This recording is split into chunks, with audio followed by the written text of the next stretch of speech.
নানা জায়গা থেকে সাত সকালেই ভারত বাংলাদেশ সীমান্তের দিকে চলে এসেছেন এই নারী পুরুষরা। এই অবৈধভাবে অনুপ্রবেশকারীদের নিয়ে মুখ্যমন্ত্রী শুভেন্দু অধিকারী আগে ঠিক কি বলেছিলেন? বাংলাদেশের অবৈধ অনুপ্রবেশকারী তাদেরকে কোর্টে পাঠানোর কোনো দরকার নেই, আইনে নেই। সরাসরি পুলিশ নেবে এবং বিএসএফ এর হাতে হ্যান্ডওভার করবে। বাংলাদেশি প্রুফ করে হ্যান্ডওভার করে দেবে। মিয়ানমারের রোহিঙ্গা সংকটের সমাধান না হতেই বাংলাদেশকে আরেকটি শরণার্থী পরিস্থিতির দিকে ঠেলে দিচ্ছে ভারত।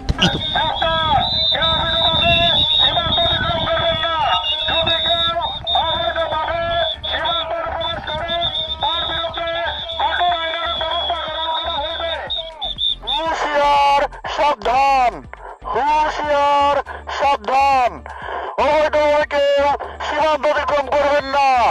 ভারতবর্ষের সরকারের টাকা বাংলাদেশ থেকে আসা অবৈধ অনুপ্রবেশকারীদের দেওয়ার জন্য নয়, এটা খুব ক্রিস্টাল ক্লিয়ার।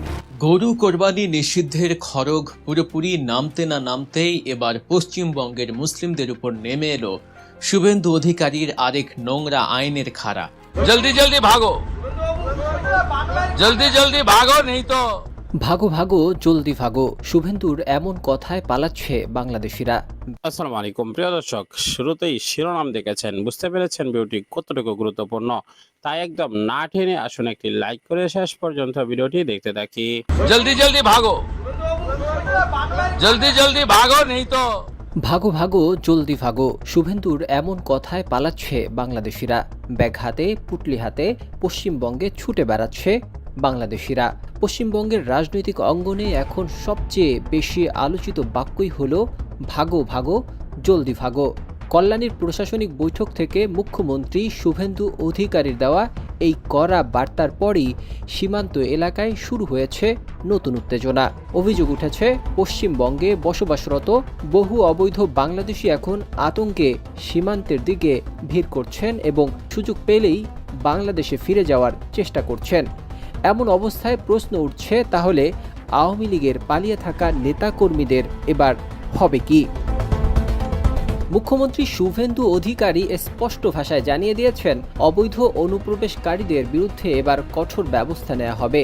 তিনি বলেন, দেশ খাবার দেবে, কাপড় দেবে, চিকিৎসা দেবে, তাহলে অবৈধভাবে এসে এখানে থাকবে কেন? দ্রুত না গেলে সরকার ব্যবস্থা নেবে।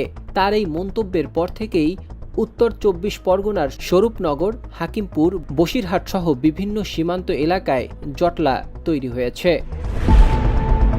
স্থানীয় সূত্রের দাবি, অনেক সন্দেহভাজন বাংলাদেশি সীমান্তের কাছাকাছি অবস্থান করছেন। কেউ কেউ স্বীকারও করেছেন যে তারা দীর্ঘদিন পশ্চিমবঙ্গে কাজ করছিলেন। কেউ পরিচালিকার কাজ করেছেন, কেউ রঙের কাজ, আবার কেউ বিভিন্ন অস্থায়ী শ্রমিক হিসেবে কাজ করতেন। এদিকে বিজেপির পক্ষ থেকে অভিযোগ করা হচ্ছে, দীর্ঘদিন ধরে অবৈধ বাংলাদেশি ও রোহিঙ্গাদের ভোট ব্যাংক হিসেবে ব্যবহার করা হয়েছে। ভুয়া নথি তৈরি করে তাদের ভোটার তালিকায় অন্তর্ভুক্ত করা হয়েছিল বলেও দাবি করা হচ্ছে। এখন প্রশাসনিক তদন্ত শুরু হওয়ার আশঙ্কায় অনেকেই এলাকা ছাড়ার চেষ্টা করছেন বলে অভিযোগ উঠেছে। সরকারি সূত্রে জানা গেছে, ইতিমধ্যে বিভিন্ন জেলায় হোল্ডিং সেন্টার তৈরির নির্দেশ দেওয়া হয়েছে। সন্দেহভাজন বাংলাদেশিদের সেখানে রাখা হবে এবং তাদের নথিপত্র, ফিঙ্গারপ্রিন্ট ও চোখের রেটিনা যাচাই করা হবে। বাংলাদেশি হিসেবে শনাক্ত হলে তাদের বিরুদ্ধে আইনানুগ ব্যবস্থা নেয়ার পাশাপাশি পুশব্যাকের প্রক্রিয়াও শুরু হতে পারে। এমন পরিস্থিতিতে নতুন করে আলোচনায় আসছে পশ্চিমবঙ্গে আশ্রয় নেয়া পালিয়ে থাকা আওয়ামী লীগ নেতাকর্মীদের ভবিষ্যৎ কি হতে যাচ্ছে এ নিয়ে। কারণ দীর্ঘদিন ধরেই অভিযোগ রয়েছে, 24-এর গণ অভ্যুত্থানের পর অনেক নেতাকর্মী সীমান্ত পেরিয়ে ভারতে অবস্থান নিয়েছেন। এখন যদি সত্যি অবৈধ অনুপ্রবেশকারীদের বিরুদ্ধে কড়া অভিযান শুরু হয় এবং নথি যাচাই প্রক্রিয়া কঠোর করা হয়, তাহলে রাজনৈতিক পরিচয় নয়, বরং বৈধ কাগজপত্র হয়ে উঠবে সবচেয়ে বড় বিষয়। ফলে যেসব আওয়ামী লীগের নেতাকর্মীরা এতদিন নিরাপদ আশ্রয়ের ভরসায় ছিলেন, তাদের ভাগ্যে দুর্দশা নেমে আসতে পারে। শুভেন্দু অধিকারী আরও কঠিনভাবে বলেন, ভারতের মানুষের করের টাকায় অবৈধ অনুপ্রবেশকারীদের জেলে রেখেও খাওয়ানো হবে না। আদালতে তুলে বছরের পর বছর রাখারও প্রয়োজন নেই। দ্রুত যাচাই করে ব্যবস্থা নেওয়া হবে। সব মিলিয়ে পশ্চিমবঙ্গের সীমান্ত রাজনীতি এখন নতুন করে উত্তপ্ত। আর ভাগো ভাগো জলদি ভাগো মন্তব্য ঘিরে দিকে ঠেলে দিচ্ছে ভারত। ইতোমধ্যেই বাংলাদেশে ঢুকতে ভারতীয় সীমান্তে হঠাৎই দেখা দিয়েছে শত শত মানুষের ভিড়। পশ্চিমবঙ্গ জুড়ে অবৈধ অনুপ্রবেশকারীদের বিরুদ্ধে অভিযান, জেলায় জেলায় হোল্ডিং সেন্টার নির্মাণ আর ধরপাকড়ের আতঙ্কে সীমান্তমুখী হচ্ছেন বাংলাদেশিরা। উত্তর 24 পরগনার হাকিমপুর সীমান্তে নারী, শিশু, বৃদ্ধ সহ অসংখ্য মানুষ ট্রলি আর ব্যাগপত্র নিয়ে অপেক্ষা করছেন দেশে ফেরার অনুমতির জন্য। সীমান্ত জুড়ে তৈরি হয়েছে উৎকণ্ঠা আর অনিশ্চয়তার পরিবেশ। বিশ্লেষকরা আশঙ্কা করছেন পরিস্থিতি দ্রুত সামাল না দিলে বড় ধরনের মানবিক সংকটে রূপ নিতে পারে এটি। রোহিঙ্গা সংকটের চাপ এখনো সামলাচ্ছে বাংলাদেশ। তার মাঝেই সীমান্তে তৈরি হওয়া এই নতুন বাস্তবতা উদ্বেগ বাড়াচ্ছে কূটনৈতিক ও নিরাপত্তা মহলে। ভারতের পশ্চিমবঙ্গে রাজনৈতিক পালাবদলের পর নতুন করে তৈরি হয়েছে সীমান্ত সংকটের আশঙ্কা। শুভেন্দু অধিকারী সরকার গঠনের পর পশ্চিমবঙ্গ জুড়ে অবৈধ অনুপ্রবেশকারীদের বিরুদ্ধে প্রশাসনিক তৎপরতা বাড়াতেই বাংলাদেশে ফেরার আশায় সীমান্তে ভিড় জমাচ্ছেন শতাধিক বাংলাদেশি। ট্রলি, ব্যাগপত্র, নারী ও শিশুসহ তারা এখন অপেক্ষা করছেন বিএসএফ চেকপোস্টের সামনে। মঙ্গলবার সকাল থেকেই উত্তর 24 পরগনার বসিরহাটের হাকিমপুর সীমান্তে দেখা যায় দীর্ঘ অপেক্ষার এই চিত্র। কেউ প্লাস্টিক পেতে বসে আছেন, কেউ লাইনে দাঁড়িয়ে রয়েছে। সীমান্ত সংলগ্ন একটি অস্থায়ী ছাউনিতে অবস্থান নেন প্রায় 100 বাংলাদেশি। বাইরে আরো 30 থেকে 40 জনকে অপেক্ষা করতে দেখা যায়। একই ধরনের পরিস্থিতি ছিল সোমবারও।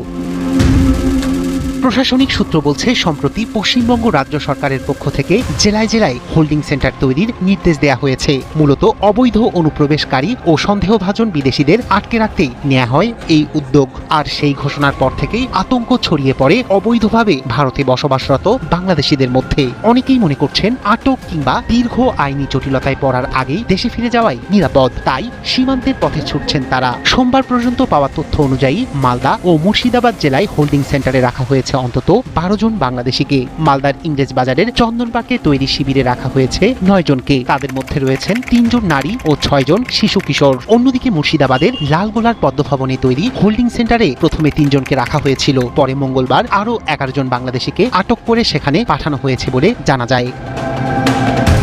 এদিকে ভারতীয় প্রশাসনিক সূত্র বলছে, সীমান্ত পারাপারের বিষয়টি নিয়ে বাংলাদেশ কর্তৃপক্ষের সঙ্গে যোগাযোগ রাখছে বিএসএফ। তবে কবে নাগাদ তাদের ফেরত পাঠানো হবে সে বিষয়ে এখনো কোনো আনুষ্ঠানিক সিদ্ধান্ত জানা যায়নি। ফলে অনিশ্চয়তা আর উদ্বেগ নিয়েই সীমান্তে দিন পার করছেন নারী, শিশু ও বৃদ্ধ সহ অপেক্ষমান বাংলাদেশিরা। রাইহান কবির, শুভ্র, 71। অবৈধ অনুপ্রবেশকারী ধরা পড়লে কোর্টে পাঠাবেন না, বিওপির কাছে পৌঁছে দেওয়ার ব্যবস্থা করুন। নানা জায়গা থেকে সাত সকালেই ভারত বাংলাদেশ সীমান্তের দিকে চলে এসেছেন এই নারী পুরুষরা। এরা সকলেই বলছেন যে তাদের বাড়ি আদতে বাংলাদেশের নানা জেলায়। কেউ যশোর, কেউ খুলনা, কেউ সাতক্ষীরা থেকে ভারতে এসেছিলেন কয়েক বছর আগে। কেউ বা বাবা মায়ের হাত ধরে প্রায় 4 দশক আগেই চলে এসেছিলেন ভারতে। দেখি কখন বিএসএফ ওই পারে পার করে, দেখি ততক্ষণ বসে থাকি এখানে। বিএসএফ পার করলে ওপারে তো আবার আপনাদের দেশের বিজিবি আছে, তারা কি নিয়ে নেবে, আপনাদের ঢুকতে দেবে দেশে? হ্যাঁ, ওখানে তো ওখানকার ডকুমেন্টস আছে, ওই পারে জন্ম সার্টিফিকেট আছে, হয়তো যেতে দেবে। ভারত বাংলাদেশ সীমান্ত লাগোয়া উত্তর 24 পরগনা জেলার এই হাকিমপুরে গত কয়েকদিন ধরেই বাক্স প্যাঁটরা নিয়ে জড়ো হচ্ছেন অনেক মানুষ। এরা বলছেন যে এরা আসলে বাংলাদেশের নাগরিক এবং অবৈধভাবে ভারতে এসেছিলেন। পশ্চিমবঙ্গের নতুন সরকার দায়িত্ব নেওয়ার পরে পুলিশ যখন কড়াকড়ি করতে শুরু করেছে কথিত অনুপ্রবেশকারীদের নিয়ে, তখনই তারা ঠিক করেছেন যে তারা ফিরে যাবেন নিজেদের দেশে।